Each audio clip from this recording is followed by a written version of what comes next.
En fait, la mythologie libérale, c'est-à-dire libérale au sens philosophique du terme, qui a fondé notre société là depuis 300, 400 ans, c'est cette conception de la nature très mauvaise. C'est-à-dire l'être humain est, comment dire, la nature est agressive. Il n'y a qu'une loi dans la jungle, c'est l'agression et la compétition.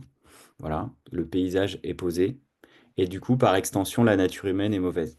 Ça, c'est la nature. Donc il faut, selon la conception libérale, hein, je reprends Hobbes, un des pères fondateurs du libéralisme, c'était une vision très déçue en fait de la nature humaine parce que l'Europe venait de subir des décennies de guerres de religion. On s'était tous massacrés au nom de je sais pas quel dieu, de la morale, de machin.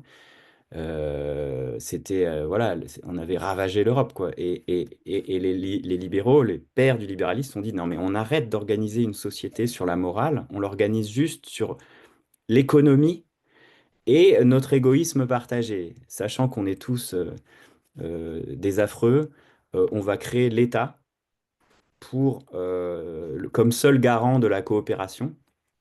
Et on va s'échanger, on va faire société juste sur l'échange marchand. C'est vraiment nul comme principe, c'était compréhensible, mais au niveau anthropologique, c'est vraiment naze, quoi, le libéralisme.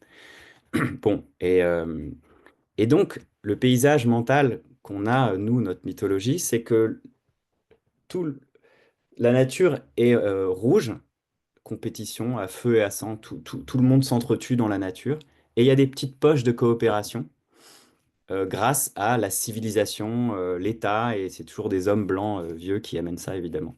Et on va coloniser, en plus, on va massacrer tous les sauvages, parce qu'évidemment, c'est des sauvages et ils s'entretuent, donc nous, on va les tuer, enfin, n'importe quoi. Et donc, ce paysage mental a fabriqué nos sociétés, des sociétés doublement violentes.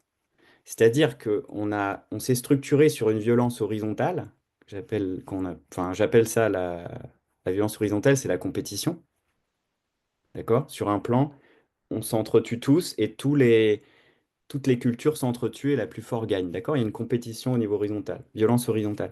Et une violence verticale, c'est-à-dire la hiérarchie pyramidale, l'organisation hiérarchique pyramidale.